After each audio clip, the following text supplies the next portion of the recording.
नमस्ते प्यारे विद्यार्थियों। आज हम कक्षा 10वीं के इस अभ्यास प्रश्न पत्र को हल करने वाले हैं। ये आपका टर्म 2 की परीक्षा से संबंधित है। टर्म 1 की परीक्षाएं आपकी पूरी हो चुकी हैं, जल्दी ही आपका रिजल्ट आ जाएगा। और आप सभी जानते हैं जो पाठ्यक्रम आपने टर्म 1 के लिए पढ़ा है वो दोबारा से रिपीट नहीं होगा।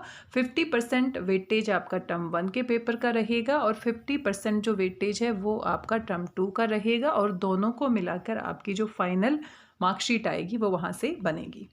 तो यहाँ पर 3 इकाई आपने टर्म 1 में पढ़ी है और बाकी की 3 इकाई जो है यूनिट जो है वो आप टर्म 2 में पढ़ेंगे। टोटल आप 6 यूनिट पढ़ते हैं, तो 3 यूनिट जो आप पढ़ चुके हैं टर्म 1 की परीक्षा से पहले उसको आप रिपीट नहीं करेंगे, उसको आपने दोबारा से नहीं पढ़ना है।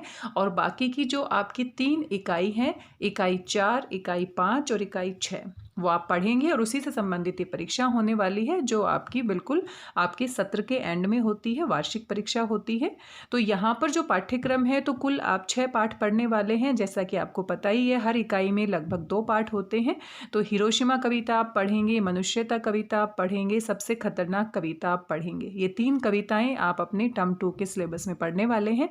साथ में संस्कृति एक निबंध है, मानवीय करुणा की दिव्य चमक ये पाठ है, और साथ में गिरगिट भी पाठ है। तो ये 3 पाठ आप पढ़ने वाले हैं।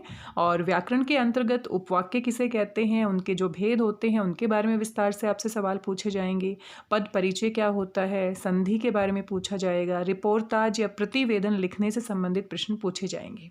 ये पूरा पाठ्यक्रम टर्म 2 के लिए है और इसी से संबंधित करके आपकी परीक्षा होने वाली है। तो ये एक अभ्यास प्रश्न पत्र है सिर्फ आपकी मदद करने के लिए कि किस तरीके का प्रश्न पत्र आता है। वैसे तो कक्षा 9 का जो प्रश्न पत्र है और साथ में जो मिड टर्म की परीक्षाएं अभी आपकी हुई हैं तो पैटर्न आपने देखा होगा बिल्कुल एक जैसा होता है, और जो आपकी फाइनल परीक्षाएं होंगी, टर्म 2 की परीक्षाएं होंगी, उसमें भी आपका पैटर्न वैसा ही रहता है। तो आपको अच्छे से याद हो गया होगा अभी, क्योंकि आप 9वीं कक्षा में पेपर दे चुके हैं और 10वीं कक्षा का मिड टर्म का पेपर दे चुके हैं। उससे पहले आपका रेडीनेस एग्जाम हुआ था, और जो फाइनल टर्म का पेपर होगा उससे पहले भी आपका एक रेडीनेस एग्जाम होगा। तो यहाँ पर कुल आपके 4 खंड होते हैं। पहले खंड में आपके अपठित गद्यांश और पद्यांश होते हैं, आप यहाँ पर देख सकते हैं। 2 आपके पद्यांश होते हैं और 1 आपका क्या होता है, काव्यांश। कक्षा 9वीं में भी ऐसा ही प्रश्न पत्र आता है, इसी तरीके का पैटर्न होता है, और मिड टर्म की परीक्षा में भी आपने देखा है। खंड 2 जो आपका होता है वो आपकी व्याकरण से संबंधित होता है। खंड 3 जो होता है वो आपकी पाठ्य पुस्तक के प्रश्नों से संबंधित होता है। और खंड 4 में जो व्याकरण के रचनात्मक लेखन के टॉपिक होते हैं, जैसे कि रिपोर्टाज इस पर आएगा, प्रतिवेदन आएगा, पत्र लेखन आता है, अनुच्छेद लेखन आता है। तो इस तरह के टॉपिक आपके खंड 4 में आते हैं। तो जितना भी पाठ्यक्रम आप पढ़ेंगे टर्म 2 के लिए उसी से संबंध करके आपकी फाइनल परीक्षा होने वाली है। तो यहाँ पर आप देख सकते हैं सबसे पहले अपठित गद्यांश दिया गया है, और अभी तक आपका अच्छे से अभ्यास हो गया होगा कि इसको ध्यान से पढ़ने के बाद आपके 5 सवाल पूछे जाते हैं। और 5 सवाल में 3 जो सवाल होते हैं वो MCQ बेस्ड होते हैं, और बाकी के 2 सवाल जो होते हैं उसमें आपको अपना उत्तर लिखना होता है। लेकिन दोनों ही जो आपके प्रश्न, दोनों ही तरीके के जो प्रश्न पूछे जाएंगे उसमें जो गद्यांश होता है उसी की जो विषय वस्तु है उसी से संबंधित करके पूछा जाता है। तो आइए जल्दी से इसे पढ़ लेते हैं, आप ऐसे खुद भी पढ़ सकते हैं। व्याकरण भाषा के मौखिक और लिखित दोनों ही रूपों का अध्ययन कराता है। तो बचपन से व्याकरण की परिभाषा हम पढ़ते हुए आते हैं। लिपि किसे कहते हैं? भाषा के मुख्य रूप से 2 रूप होते हैं, मौखिक भाषा, लिखित भाषा। यद्यपि इस प्रकार के अध्ययन का क्षेत्र मौखिक भाषा ही रहती है, तथापि भाषा के लिखित रूप को भी अध्ययन का विषय बनाया जाता है। भाषा और लिपि के परस्पर संबंध से कभी कभी ये भ्रांति भी फैल जाती है कि दोनों अभिन्न हैं। अभिन्न का मतलब क्या होता है? एक ही है। तो भाषा और लिपि दोनों एक नहीं है, दोनों अलग हैं। लिपि लिखित रूप के लिए प्रयोग की जाती है और मौखिक रूप के लिए किसी प्रकार की लिपि की आवश्यकता नहीं है। वस्तुतः भाषा लिपि के भी बिना भी रह सकती है, यानी कि लिपि के बिना भाषा रह सकती, हम बोल सकते हैं, उसमें किसी लिखित चिन्हों की आवश्यकता नहीं होती, सिर्फ हम बोलते हैं। आदिम जातियों की कई भाषाएं केवल मौखिक रूप में ही व्यवहृत यानी कि व्यवहार में लाई जाती थी, और उसका कोई लिखित प्रमाण हमारे पास नहीं है। उनके पास कोई लिपि नहीं है। लिपि भाषा के बिना नहीं रह सकती। लिपि के लिए भाषा की आवश्यकता है, लेकिन भाषा स्वतंत्र भी रह सकती है। किसी भी भाषा विशेष के लिए परंपरा के आधार पर एक विशेष लिपि रूढ़ हो जाती है। रूढ़ होना मतलब उसके लिए एक विशेष लिपि का हम प्रयोग करते चले जाते हैं। जैसे हिंदी को लिखने के लिए हम देवनागरी लिपि का प्रयोग करते हैं, अंग्रेजी भाषा की लिपि के लिए रोमन लिपि का प्रयोग करते हैं। ऐसे ही अनेक भाषाओं को लिखने के लिए अलग अलग प्रकार की लिपि होती है। जैसे हिंदी के लिए देवनागरी लिपि स्थायी है। इसी के आधार पर मनुष्य की उन्नति और विकास की यात्रा का भी ज्ञान होता है। इसलिए भाषा को मानव की सांस्कृतिक चेतना की संवाहिका भी कहा जाता है। संवाहिका क्या होती है? उसको एक समय से दूसरे स्थान तक पहुंचाने के लिए। तो जो हमारी मानव की संस्कृति है वो कैसे विकसित हुई है, कैसे पहले ज़माने में कुछ होता था, अभी कुछ अलग होता है, किस तरह का विकास हुआ है, तो ये सारी भाषा के माध्यम से लिखित तौर पर हमें प्राप्त होती है। भाषा और समाज परस्पर अभिन्न माने जाते हैं कि भाषा है वहाँ पर समाज है और समाज है वहाँ पर भाषा है, दोनों अभिन्न हैं, एक दूसरे के साथी हैं। क्योंकि भाषा के अभाव में समाज की कल्पना ही नहीं की जा सकती, चाहे वो किसी भी प्रकार की भाषा हो। जानवरों की भी अपनी भाषा होती है, क्योंकि समाज में, समूह में जब 2 लोग रहेंगे या 2 से ज़्यादा लोग रहेंगे तो वो कोई ना कोई किसी ना किसी प्रकार का विचार विनिमय तो करेंगे, एक दूसरे से बातचीत करने की कोशिश करेंगे, चाहे वो किसी भी प्रकार से करें।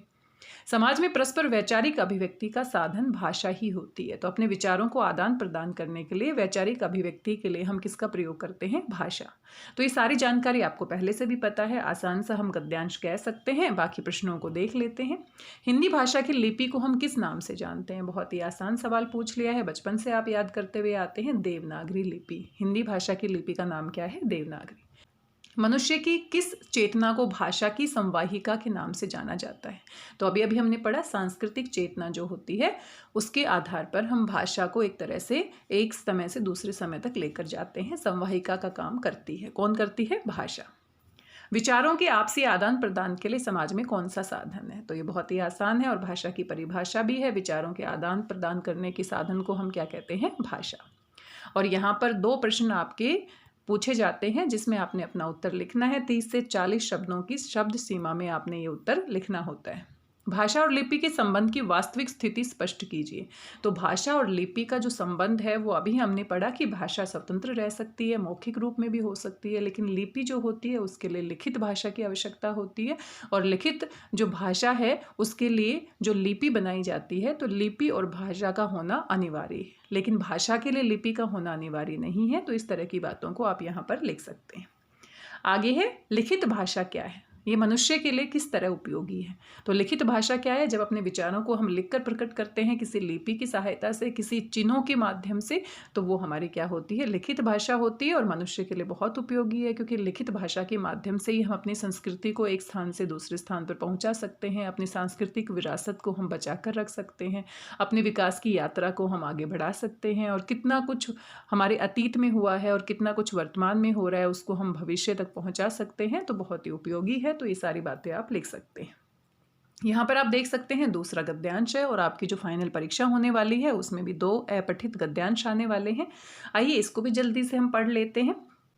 2 शब्द अहम और वहम किसी व्यक्ति के व्यक्तित्व को संपूर्णता तक पहुंचने नहीं देते।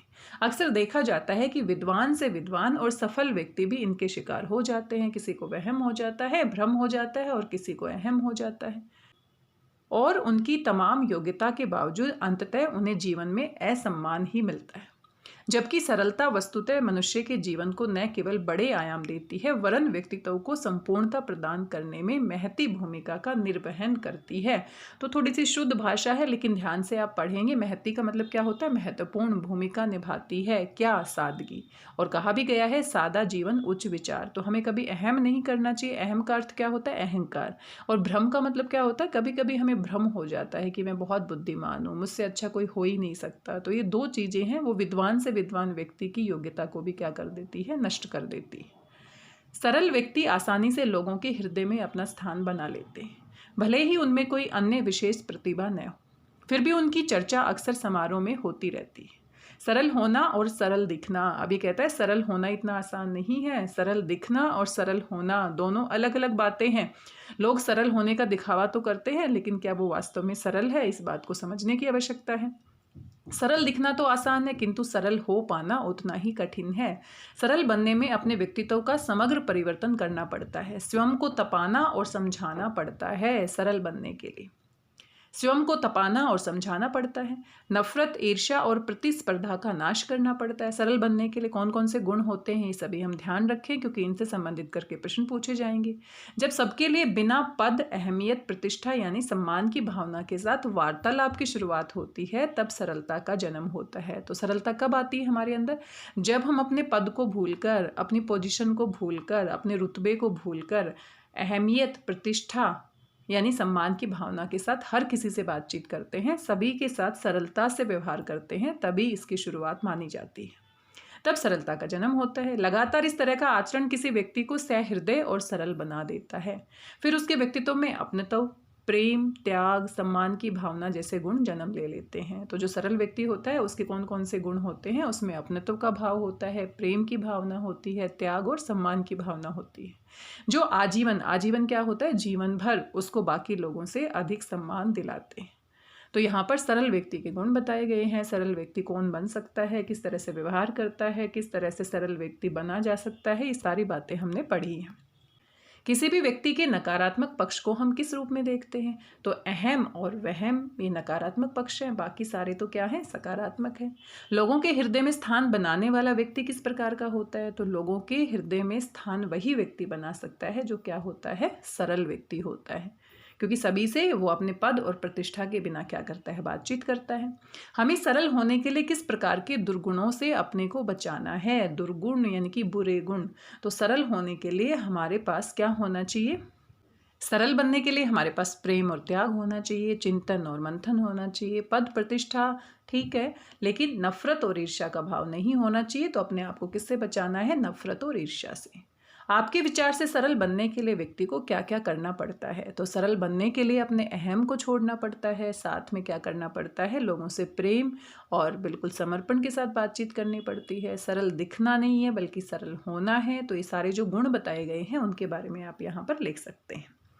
सरल दिखना और सरल होना दोनों किस तरह अलग है? अपने शब्दों में लिखिए। तो ये भी आप लिख देंगे। अभी हमने पढ़ा है कि सरल दिखना तो बहुत आसान है, लेकिन सरल होने के लिए हमारे अंदर कौन कौन से गुण होने चाहिए, सारी बातचीत की गई है। तो इसे आप यहाँ से लिख देंगे।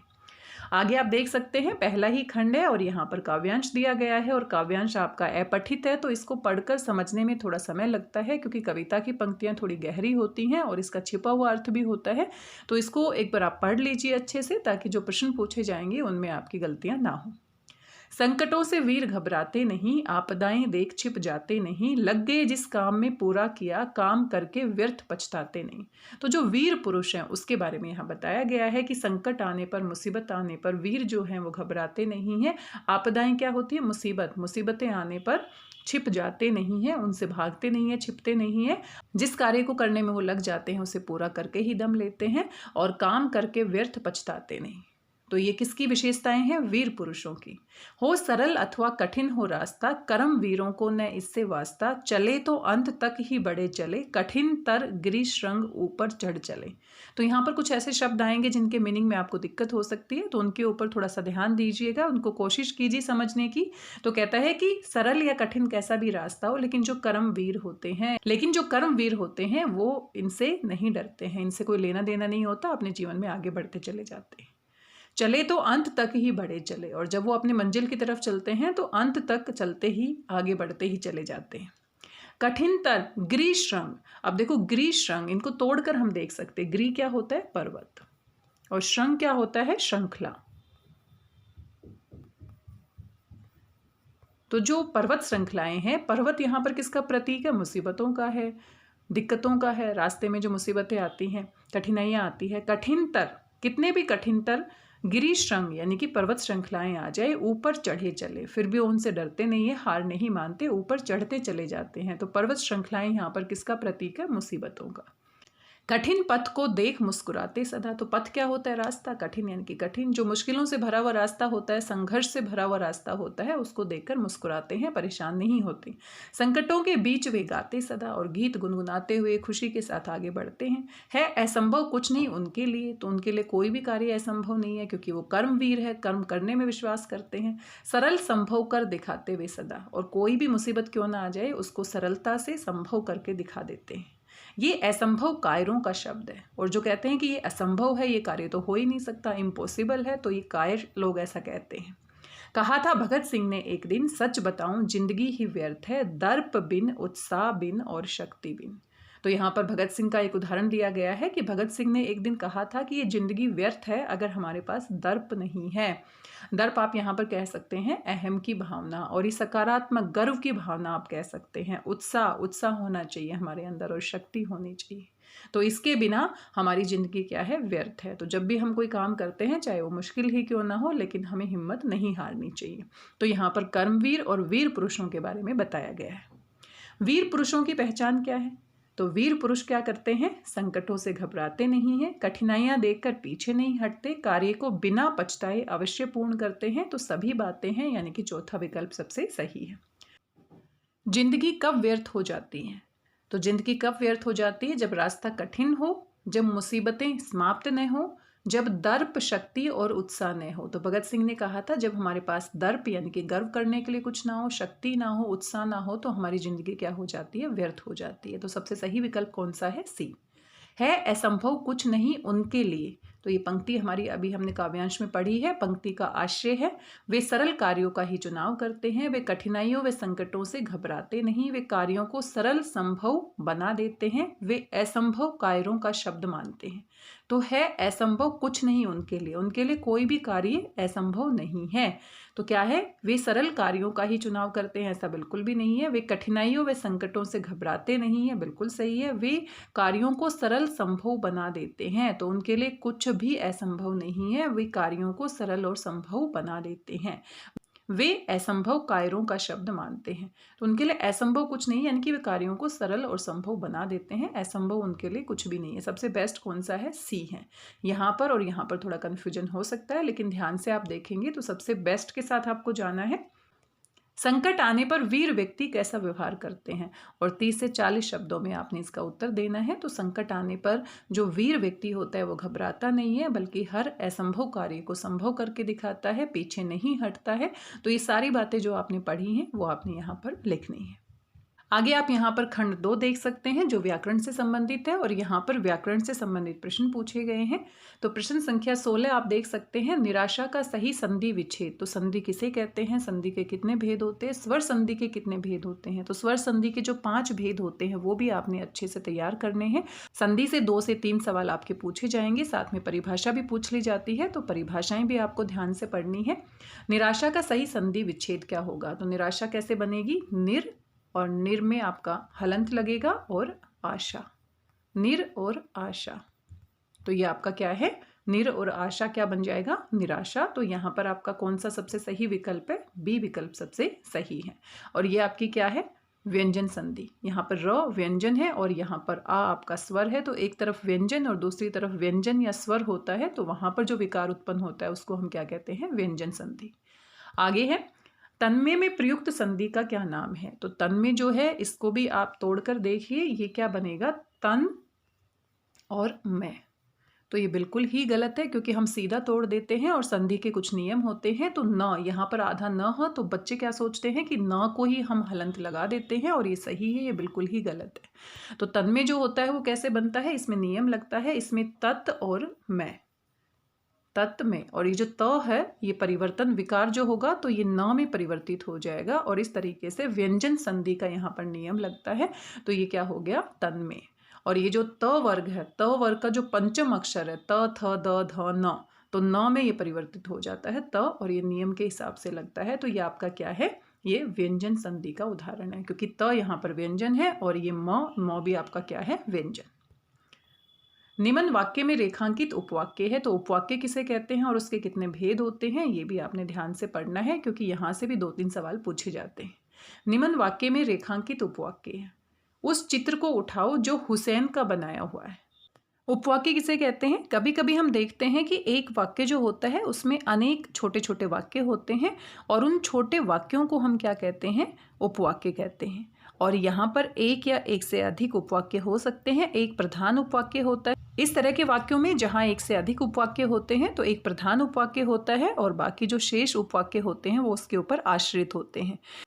उपवाक्य किसे कहते हैं? एक ऐसा पद समूह होता है जिसका अपना कोई अर्थ होता है और वाक्य का ही एक हिस्सा होता है, और साथ में जो शब्द होते हैं उनको वाक्य में जब हम प्रयोग कर देते हैं तो वो हमारे पद कहलाते हैं। पद परिचय का टॉपिक भी आप पढ़ेंगे। और यहाँ पर जो हमारे रचना के आधार पर वाक्य के भेद होते हैं वो मुख्य रूप से 3 प्रकार के होते हैं: सरल वाक्य, संयुक्त वाक्य और मिश्र वाक्य।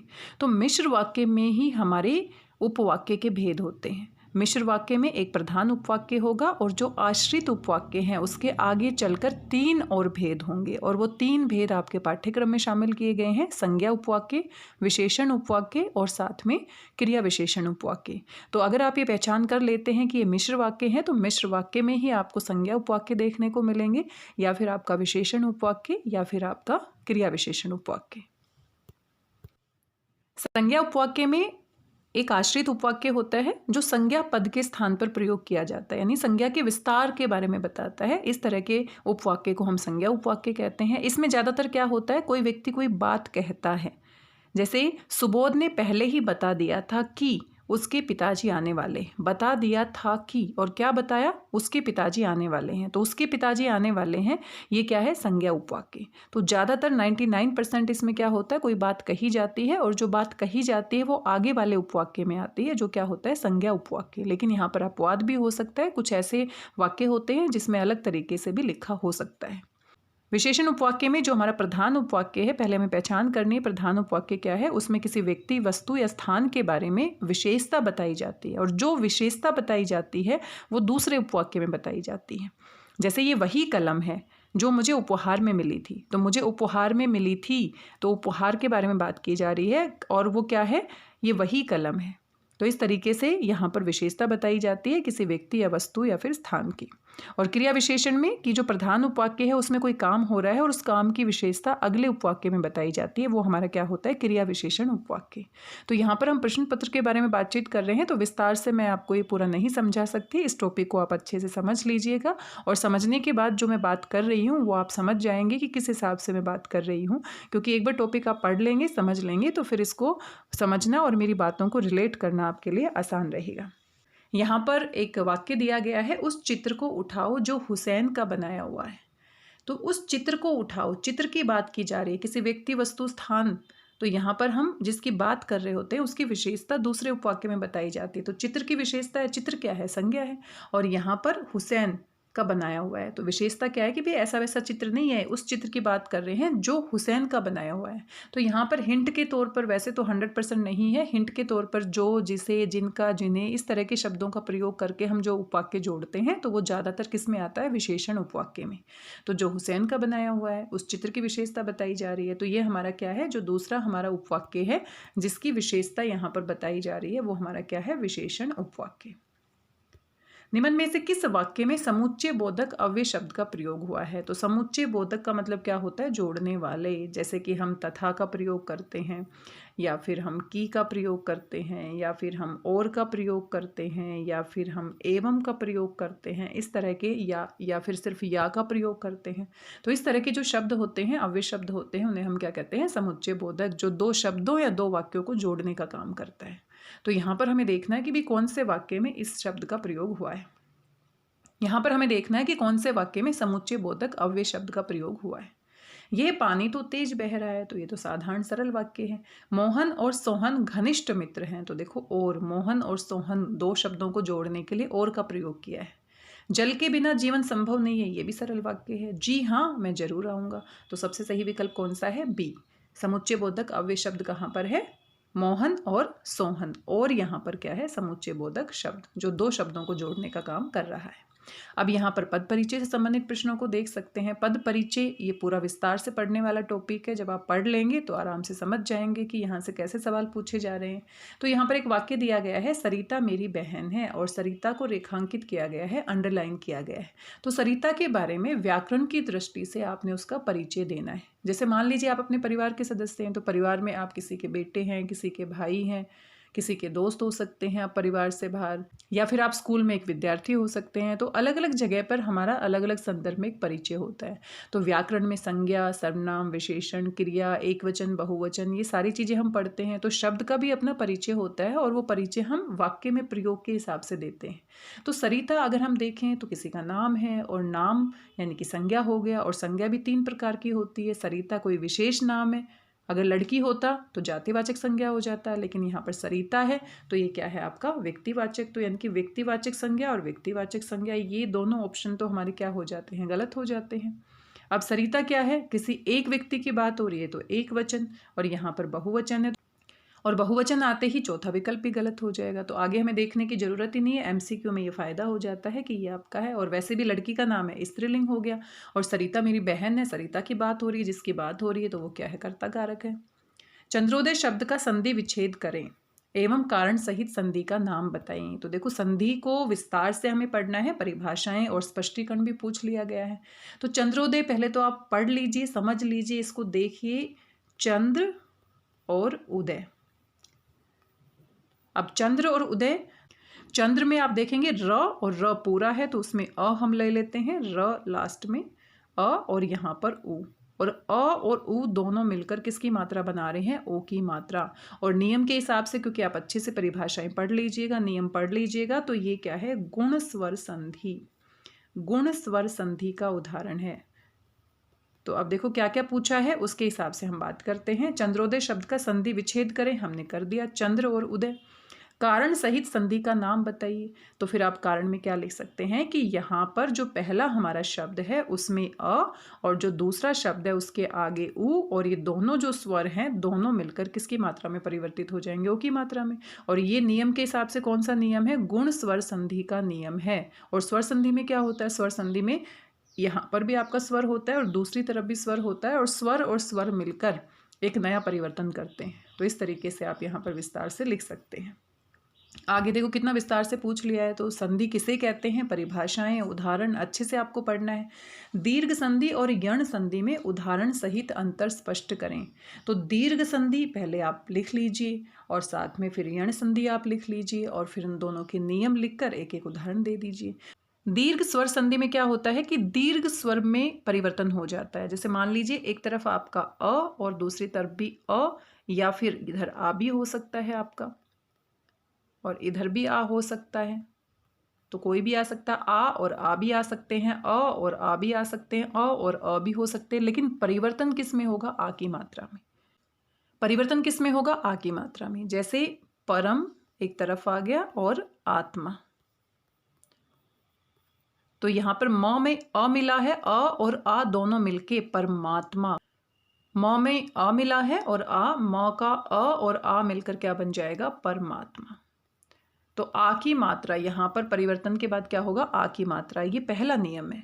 इसके बाद बड़ी ई की मात्रा ऐसे ही, उसके बाद बड़े ऊ की मात्रा, ये पहला नियम है। ऐसे ही बड़ी ई में परिवर्तन होता है, यानी कि एक तरफ आपका छोटी ई हो सकता है, एक तरफ आपका छोटी ई या बड़ी ई भी आ सकता है, और दूसरी तरफ आपका छोटी ई या बड़ी ई भी आ सकता है, और दोनों का परिवर्तन किस में होता है, बड़ी ई की मात्रा में।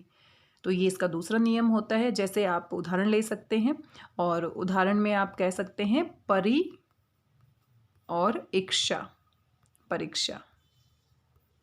तो यहाँ पर देखो री छोटी की मात्रा है, तो यहाँ से छोटा ई और यहाँ बड़ा ई, और दोनों का जब हम परिवर्तन करते हैं तो शब्द हमारा क्या बन जाता है, परीक्षा। बड़ी की मात्रा, बहुत सारे बच्चे परीक्षा को ऐसे लिखते हैं जो कि गलत है। तो परीक्षा में किस तरह से संधि होती है अगर हम समझ जाएं तो मात्राओं की गलतियां भी नहीं होती हैं। तो परीक्षा बड़ी ई, यानी कि परिवर्तन किस में हो जाएगा, बड़ी ई में। ऐसे ही गिरी और ईश, गिरीश बन जाएगा। कवि और इंद्र, कविंद्र बन जाएगा। सब में बड़ी की मात्रा में परिवर्तन हो जाएगा। ऐसे ही बड़े ऊ की मात्रा में परिवर्तन होता है। तो ये बहुत सारे नियम हैं, आप विस्तार से इसे पढ़ लीजिएगा। बड़े ऊ में कैसे होगा, एक तरफ छोटा ऊ आएगा या फिर बड़ा ऊ भी आ सकता है, फिर दूसरी तरफ छोटा ऊ और यहाँ पर बड़ा ऊ भी आ सकता है, लेकिन दोनों का परिवर्तन किस में होगा, बड़े ऊ की मात्रा में। जैसे भानु उदय, तो भानु सूर्य होता है और उदय, अब भानु उदय में देखो न छोटे ऊ की मात्रा है, तो यहाँ से छोटा ऊ और यहाँ से भी ऊ, तो छोटा ऊ और बड़े ऊ में परिवर्तन हो जाएगा। कैसे होगा, जब ये पूरा का पूरा आप शब्द लिखेंगे तो भानु दय, न पे बड़े ऊ की मात्रा में परिवर्तन हो जाएगा। तो ये हमारे किसके हैं, दीर्घ स्वर संधि के उदाहरण हैं कि या तो बड़े आ की मात्रा, यहाँ पर कुछ नियम है, यानी कि आ की मात्रा में दीर्घ स्वर में परिवर्तन हो जाता है, बड़ी ई और बड़ा ऊ। और ये सारे क्या हैं, दीर्घ स्वर हैं। स्वर के 3 भेद होते हैं, हीर्ष स्वर, दीर्घ स्वर और प्लुत स्वर। तो यहाँ पर दीर्घ स्वर में परिवर्तन हो जाता है, इसीलिए इसको हम क्या कहते हैं, दीर्घ स्वर संधि। और जो मैंने उदाहरण बताए हैं, कोई भी एक उदाहरण आप लिख सकते हैं। इसी प्रकार से यण स्वर संधि है, इसके भी अपने नियम है। यण स्वर संधि में क्या होता है, या तो ई या ई एक तरफ आता है, या ऊ, बड़ा ऊ एक तरफ आता है, या कभी कभी री ऋषि भी आ जाता है, और प्लस दूसरी तरफ कोई भी स्वर आ सकता है। कोई भी स्वर अगर आ जाता है तो इस तरह का जब मेल होता है तो परिवर्तन कैसे होता है कि यहाँ पर अगर एक तरफ ई या बड़ी ई आया है और दूसरी तरफ कोई भी स्वर आया है तो परिवर्तन ये किस में हो जाता है, यहाँ से य में परिवर्तन होता है। अब य में परिवर्तन कैसे होता है, जैसे एक उदाहरण ले लीजिए, अति जमा अधिक। अब देखो अति में छोटी की मात्रा है तो यहाँ पर ई आ गया है और यहाँ पर अ आ गया है। तो अभी हमने देखा ई या बड़ी ई आ सकता है और कोई भी दूसरा स्वर आ सकता है, तो किस में परिवर्तन होता है, य में। तो अब य में कैसे परिवर्तन हुआ, शब्द को लिखकर देखिए, अत्यधिक, अत्यधिक, ये देखो ये य में परिवर्तन हो गया। और पहला वाला जो हमारा यहाँ पर व्यंजन था वो क्या हो गया, आधा। ई की मात्रा जो है ई और अ मिलकर य बन गए और यहाँ पर आधा त बन गया। इस तरीके से यहाँ पर नियम लगते हैं। ऐसे ही मान लीजिए अगर एक तरफ ऊ है और बड़ा ऊ है और दूसरी तरफ कोई भी स्वर आ जाता है तो उसका जो परिवर्तन है वो किस में होता है, व। कैसे होता है, उदाहरण के माध्यम से हम समझने का प्रयास करते हैं। अब मान लीजिए हमारे पास है, जैसे बहुत ही महत्वपूर्ण शब्द बार बार पूछा भी जाता है, सु जमा अच्छ। और ये देखो यहाँ पर ऊ की मात्रा है तो छोटा ऊ और यहाँ पर कोई भी स्वर यानी कि अ, और नियम क्या कहता है, व में परिवर्तन होना चाहिए। तो ये देखो स्वच्छ, ये देखो ऐसे ही हमारे शब्द बनते हैं।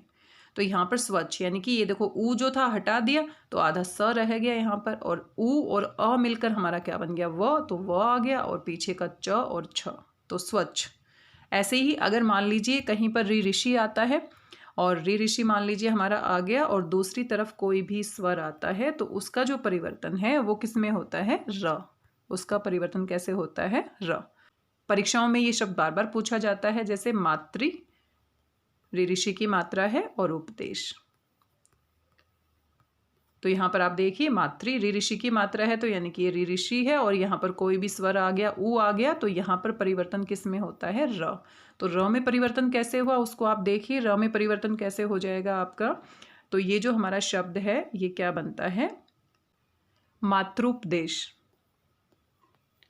तो यहाँ पर आप देखिए री ऋषि को हमने हटा दिया और यहाँ पर किस में परिवर्तन आ गया है, यहाँ पर परिवर्तन आप देख सकते हैं, मात्र त्र हमारा त और र पे किसकी मात्रा लग गई है, यहाँ पर त्र शब्द बन गया है ये पूरा। तो र यहाँ पर परिवर्तन के साथ आया है और उसी पर ऊ की मात्रा लग गई है, उपदेश का जो ऊ है उसकी मात्रा लग गई है। तो यहाँ पर इस तरीके से शब्दों में क्या हो जाता है, परिवर्तन।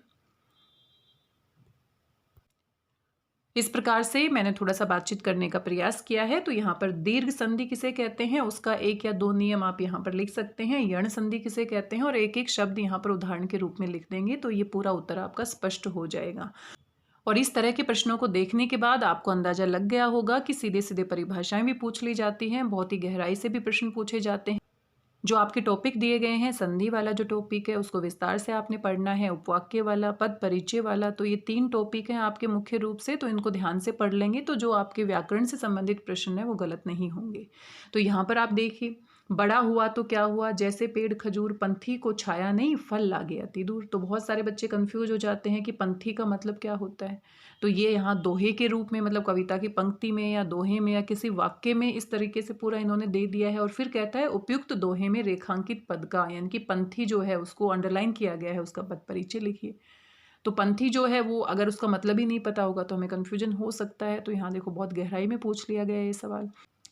यहाँ पर पंथी क्या होता है, पंथी होता है जो राहगीर होता है, रास्ते में चलने वाला जो होता है, मुसाफिर आप कह सकते हैं। तो उसका पद परिचय देना है। तो ये पंथी क्या है, पंथी को छाया नहीं फल लागे अति दूर, यानी कि किसी भी पंथी की बात की गई तो पंथी नाम है और नाम इनकी संज्ञा है, और संज्ञा इनकी कोई विशेष व्यक्ति नहीं है, कोई भी राहगीर हो सकता है। तो ये क्या है, जातिवाचक संज्ञा, जातिवाचक संज्ञा, इनकी कोई भी पंथी हो सकता है। यहाँ पर स्पष्टीकरण नहीं लिखा गया। जैसे सरिता, सरिता कोई विशेष नाम था, अगर लड़की होता तो जातिवाचक। तो ये हमारा सबसे पहला परिचय में क्या आ जाएगा, ये हमारा क्या है, नाम है और जातिवाचक संज्ञा है, पूरी जाति के बारे में बता रहा है।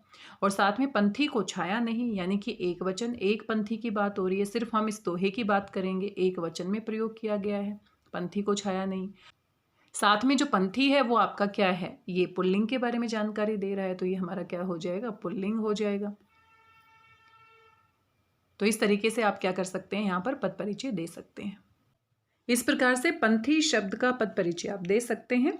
मैं रोटी नहीं खाऊंगा क्योंकि पेट में अधिक दर्द है, तथा इस उपवाक्य का नाम क्या है। तो यहाँ पर उपवाक्य की पहचान करनी है और उपवाक्य का नाम क्या है। तो ये देखो, क्योंकि पेट में अधिक दर्द है, ये हमारा आश्रित उपवाक्य है और इस उपवाक्य का नाम क्या है। तो मैं रोटी नहीं खाऊंगा, खाने की बात हो रही है और खाना क्या है, क्रिया है, और उसका जो कारण है वो क्या बताया गया है, क्योंकि पेट में अधिक दर्द है। तो क्रिया से संबंधित विशेषता बताई जा रही है, तो ये हमारा क्या होगा, क्रिया विशेषण। क्रिया विशेषण उपवाक्य। तो थोड़ा सा आपको ध्यान देना है, जब संज्ञा की बातचीत की जाएगी तो संज्ञा उपवाक्य हो जाएगा, किसी की विशेषता बताई जाएगी तो विशेषण उपवाक्य हो जाएगा, और क्रिया से संबंधित यानी काम करने से संबंधित कोई विशेषता है तो क्रिया विशेषण उपवाक्य। तो उपवाक्य कौन सा है ये हमने बता दिया है, क्रिया विशेषण उपवाक्य है। और कारण सहित बताइए, तो कारण आप लिख सकते हैं कि जो प्रधान उपवाक्य है मैं रोटी नहीं खाऊंगा, तो यहाँ पर खाऊंगा क्रिया है और खाऊंगा क्रिया की विशेषता आश्रित उपवाक्य में बताई गई है कि भाई पेट में अधिक दर्द है, इस कारण से नहीं खाऊंगा। तो इस तरीके से आप लिख सकते हैं। आगे आप यहाँ पर देख सकते हैं, खंड 3 से संबंधित यानी कि पाठ्य पुस्तक से संबंधित प्रश्न पूछे गए हैं। जो भी पाठ और कविताएं आपने अपनी बाकी की 3 इकाई में पढ़ी है वहीं से प्रश्न पूछे गए हैं। वास्तविक अर्थों में संस्कृत व्यक्ति किसे कहा जाता है, संस्कृति पाठ के आधार पर लिखिए। तो संस्कृत व्यक्ति, जब आपने पढ़ा था संस्कृति निबंध को, तो आपने ध्यान दिया होगा कि जो व्यक्ति नई खोज करता है, नया आविष्कार करता है, उसको हम संस्कृत व्यक्ति कहते हैं। साथ में जो सिर्फ अपने बारे में ही नहीं सोचता बल्कि मानवता के लिए त्याग करता है, उसको भी हम संस्कृत व्यक्ति कहते हैं। जैसे कर्ण का उदाहरण दिया गया था, कर्ण जो है वो दानवीर माने जाते हैं। संस्कृत व्यक्ति जो है आविष्कर्ता होता है, नया निर्माण करने वाला होता है, उसमें एक विशेष योग्यता होती है। जैसे आग की खोज और सुई धागे की खोज, ये हमारी आवश्यकताओं से संबंधित था, हमारी ज़रूरतों से संबंधित था। लेकिन कभी कभी व्यक्ति आसमान में तारे देखकर सोचने लगता है कि ये तारे कितने हैं, क्यों हैं, कितनी दूर है। तो कभी कभी ज़रूरतें नहीं भी होती, लेकिन फिर भी वो आविष्कार करता है, क्योंकि उसमें एक योग्यता होती है, वो चुपचाप नहीं बैठ सकता है। और जो माँ होती है वो निस्वार्थ भाव से क्या करती है, अपने बच्चे का पालन पोषण करती है। ऐसे और भी बहुत सारे समाज में उदाहरण होते हैं। एक वीर सिपाही होता है, वो देश पर अपनी जान कुर्बान कर देता है। तो कभी कभी ज़रूरतों से हटकर भी जब व्यक्ति मानवता के लिए त्याग और समर्पण करता है, उसको भी हम क्या कहते हैं, संस्कृत व्यक्ति कहते हैं। तो यहाँ पर ये सारी बातें आप स्पष्ट रूप से लिख सकते हैं कि ज़रूरतों के आधार पर भी जो आविष्कर्ता होता है, या फिर साथ में क्या होता है, कभी कभी नई खोज करने के लिए योग्यता उसमें होती है, प्रतिभा उसमें होती है, मानवता के लिए, दूसरों की भलाई के लिए। तो इस तरीके के व्यक्ति को हम क्या कहते हैं, संस्कृत व्यक्ति। उदाहरण भी आप यहाँ पर दे सकते हैं। हिरोशिमा कविता से हमें क्या सीख मिलती है। हिरोशिमा कविता में हमने पढ़ा कि जापान के एक छोटे से शहर पर हिरोशिमा जिसका नाम है, जिसके ऊपर अणुबम गिराया गया था। ये जो अणुबम था मानव के द्वारा निर्मित था, लेकिन इसने मानव को ही क्या कर दिया, मानव को ही नष्ट कर दिया। मानव का बनाया हुआ सूरज मानव को ही क्या कर रहा है, नष्ट कर रहा है। इस कविता से हमें शिक्षा मिलती है कि हम कितना भी तकनीकी विकास क्यों ना कर ले, कितना भी वैज्ञानिक उन्नति के पथ पर आगे क्यों ना बढ़ जाएं, कितने भी नए नए आविष्कार क्यों ना कर ले, लेकिन हमें मानवता की भलाई के लिए उनका प्रयोग करना चाहिए। मानवता का जो गुण होता है वो हमें हमेशा अपने दिमाग में रखना चाहिए। तो ये सारी बातें आप यहाँ पर लिख सकते हैं। कवि ने दधीची, कर्ण और महान व्यक्तियों का उदाहरण देकर मनुष्यता के लिए क्या संदेश दिया है। तो मनुष्यता कविता मैथिलीशरण गुप्त जी की आप पढ़ेंगे या आपने पढ़ी है, तो उसके आधार पर यहाँ पर बताया गया है कि दधीची जो ऋषि थे, उन्होंने वृत्तासुर राक्षस का वध करने के लिए अपनी हड्डियाँ जो हैं, अपनी अस्थियाँ जो हैं वो दान में दे दी थी, ताकि एक शस्त्र बनाया जा सके और उस शस्त्र से क्या हो सके, उसका वध किया जा सके। यानी कि मानवता की भलाई के लिए, मनुष्यता के लिए उसने अपना ही क्या कर दिया, दान कर दिया, अपनी अस्थियों का दान कर दिया। कर्ण, दानवीर कर्ण, जिसका हम संस्कृति निबंध में भी हम जिक्र कर रहे थे। तो कर्ण जो है वो दानवीर कर्ण है। किस तरीके से उन्होंने अपने कवच और कुंडल निस्वार्थ भाव से दे दिए, क्योंकि दान उनके लिए सर्वश्रेष्ठ था, दान की भावना सर्वश्रेष्ठ थी। और ऐसे और भी बहुत सारे, रंती देव का उदाहरण यहाँ पर आता है। ऐसे बहुत सारे और भी उदाहरण इस कविता में आप पढ़ते हैं। तो आदि, आदि का मतलब यानी कि वो उदाहरण भी आप यहाँ पर लिख सकते हैं। तो उदाहरण देकर मनुष्यता के लिए क्या संदेश दिया है, तो मनुष्यता के लिए यही संदेश दिया है कि हम अपने स्वार्थों से ऊपर उठकर मानव की भलाई के लिए जब अपना समर्पण करते हैं, निस्वार्थ भाव से त्याग करते हैं, तो वही मानवता की रक्षा के लिए सर्वश्रेष्ठ उपाय है। तभी मानवता की रक्षा हो सकती है। अगर हम स्वार्थी हो जाएंगे, अगर हम दूसरों के बारे में नहीं सोचेंगे, तो फिर इस मानवता को बचाना बहुत ही मुश्किल है और मनुष्य भी नहीं बच पाएगा।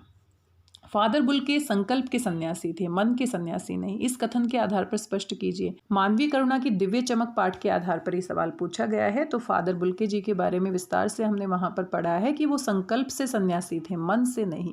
क्योंकि हमारे समाज में एक धारणा बनी हुई है कि जो इस तरह के कपड़े पहनेगा या इस तरह के हाव भाव रखेगा वही साधु या सन्यासी कहलाएगा, या समाज को छोड़कर अलग स्थान पर रहेगा, या फिर संसार से अलग होकर समाधि लगाएगा। लेकिन जो फादर बुल्के थे वो इस तरह के सन्यासी नहीं थे। वो देखने पर सन्यासी नहीं थे, वो मन से सन्यासी नहीं थे। मन से उन्होंने सन्यास नहीं लिया था, बल्कि जो संकल्प था उनका, जो इरादा था उनका मनुष्यता के लिए, हिंदी भाषा के विकास के लिए, किस तरह से वो बेल्जियम को छोड़कर भारत आ जाते हैं और अपने जीवन भर प्रयास करते रहते हैं। और कितने लोग यहाँ पर ऐसे हैं जो उनकी मृत्यु होने पर उनकी आंखें नम हो जाती हैं, उनके लिए दुखी होते हैं। तो ये सारी बातें जो हैं इसके आधार पर आप लिख सकते हैं। आगे पूछा गया है, गिरगिट कहानी के माध्यम से समाज की किन विसंगतियों पर व्यंग किया गया है? क्या आप ऐसी विसंगतियां अपने समाज में भी देखते हैं? स्पष्ट कीजिए। गिरगिट कहानी एनसीईआरटी की पाठ्यपुस्तक से ली गई है। स्पर्श में आपको ये पाठ्यपुस्तक में मिल जाएगा ये पाठ। और रूसी लेखक हैं इसके, एंटन चेखव, और जिसका हिंदी में अनुवाद हम पढ़ते हैं। तो इस पूरी कहानी में भ्रष्टाचार पर व्यंग किया गया है, किस प्रकार से समाज में उच्च वर्ग जो होता है उसका दबदबा होता है, और कुछ जो लोग होते हैं वो अपने स्वार्थ के कारण या चापलूसी के कारण या लालच के कारण किस तरीके से गरीब लोगों का साथ नहीं देते हैं, वो अपने पद का दुरुपयोग करते हैं। तो ये सारी बातें हम इस कहानी में पढ़ते हैं। आप उदाहरण भी दे सकते हैं अगर ये कहानी आपने पढ़ी है और आप इसको समझे हैं। तो ख्यूक्रीन नाम का एक व्यक्ति होता है जिसको कोई कुत्ता काट लेता है। इंस्पेक्टर आचुमेलो जो होते हैं वो शुरू में कुत्ते को साधारण समझते हैं और उसको पकड़ने की बात करते हैं कि ऐसे ही आवारा कुत्ते सड़कों पर घूमते रहते हैं, लोगों को परेशान करते हैं। लेकिन जैसे ही उसको पता चलता है कि कुत्ता जनरल साहब का है तो बिल्कुल ही एक तरह से गिरगिट की तरह वो रंग बदलना शुरू कर देते हैं। कुत्ता उनको बहुत सुंदर दिखाई देता है, बहुत प्यारा दिखाई देता है, और किस तरीके से वो जनरल साहब को खुश करने का प्रयास करते हैं। और पूरी की पूरी समाज में जो भेदभाव की प्रवृत्ति है और इस पूरी व्यवस्था पर क्या है, व्यंग किया गया है। साथ में कानून का पालन नहीं किया जाता है, कानून के ऊपर भी व्यंग किया गया है कि कानून जिनके हाथों में है, जिनके पास सुरक्षित होना चाहिए, वही कानून या नियम का पालन नहीं करते, तो बाकी लोग कैसे कर पाएंगे। और अवसरवादिता हम कह सकते हैं, जैसे ही मौका मिलता है जहाँ पर हमें अपना फ़ायदा दिखता है तो हम चापलूसी करने लगते हैं। किस तरह से स्वार्थी प्रवृत्ति होती है जो कि हम इंस्पेक्टर साहब में देख सकते हैं। इस छोटी सी घटना के माध्यम से पूरा का पूरा जो सामाजिक तंत्र है किस तरह से भ्रष्टाचार में लिप्त है, किस तरह से बुरे कार्यों में संलग्न है, अपने स्वार्थ की पूर्ति में लगा हुआ है, वो आज भी समाज में हम देख सकते हैं। आज भी हम देख सकते हैं कि गरीब व्यक्ति गरीब ही रह जाता है, उसकी कोई सुनवाई नहीं होती है। कानून बनाए गए हैं लेकिन कानून के नाम पर भी एक तरह से धोखा होता है, कानून का सही प्रयोग नहीं किया जाता। कानून जिनके हाथों में है वो भी इतने अमीर लोग हैं कि वो अपने पैसे के बल पर कानून को खरीद लेते हैं। तो इस तरह की बातें आप यहाँ पर लिख सकते हैं। आगे आप देख सकते हैं ये चौथा खंड है और ये रचनात्मक लेखन से संबंधित है। तो यहाँ पर आपका रिपोर्टाज और प्रतिवेदन दो टॉपिक थे। तो प्रतिवेदन क्या होता है, एक रिपोर्ट ही होती है। रिपोर्टाज भी एक तरह से रिपोर्ट तैयार करना ही होता है। जैसे मान लो आसपास कोई बाढ़ आ गई या कोई और समस्या आ गई तो अखबारों में हम देखते हैं, खबरों में हम एक रिपोर्ट के तौर पर पूरी जानकारी हम देखते हैं। खंड 4 में आपको एक रिपोर्टाज लिखना है और एक प्रतिवेदन लिखना है। तो यहाँ पर आप देखिए, यहाँ पर एक प्रतिवेदन दिया गया है, इसमें आपको विकल्प दिया गया है, या तो आप ये लिख सकते हैं या ये लिख सकते हैं। प्रतिवेदन नया शब्द जरूर है लेकिन ये एक रिपोर्ट के तरीके से ही लिखा जाता है। कोई भी टॉपिक जो आपको दिया गया है उसके बारे में आपको एक रिपोर्ट तैयार करनी है। आपकी कॉलोनी में स्वास्थ्य जांच शिविर का आयोजन किया गया है जिस पर 80 से 100 शब्दों में प्रतिवेदन यानी कि एक रिपोर्ट आपने लिखनी है। तो किस तरीके से इसका आयोजन किया गया है, कौन से लोग इसमें भाग ले सकते हैं, किस तरह के फ़ायदे हैं, तो ये सारी बातें आप लिख सकते हैं। अगर ये आप नहीं लिखते हैं तो दूसरा आप यहाँ पर विकल्प देख सकते हैं, अथवा करके दूसरा विकल्प आपको दिया गया है कि 15 अगस्त के अवसर पर विद्यालय में आयोजित कार्यक्रम पर एक प्रतिवेदन लिखिए। तो देखो 15 अगस्त पे जो भी कार्यक्रम आपके विद्यालय में होता है तो उसके बारे में एक रिपोर्ट तैयार करनी है। तो ये जो रिपोर्ट तैयार करनी है यही आपका क्या कहलाता है, प्रतिवेदन। आगे आप देख सकते हैं प्रतिवेदन के साथ दूसरा टॉपिक आपका क्या है, रिपोर्टाज है। रिपोर्टाज भी बिल्कुल प्रतिवेदन के जैसा ही होता है, रिपोर्ट तैयार करनी होती है।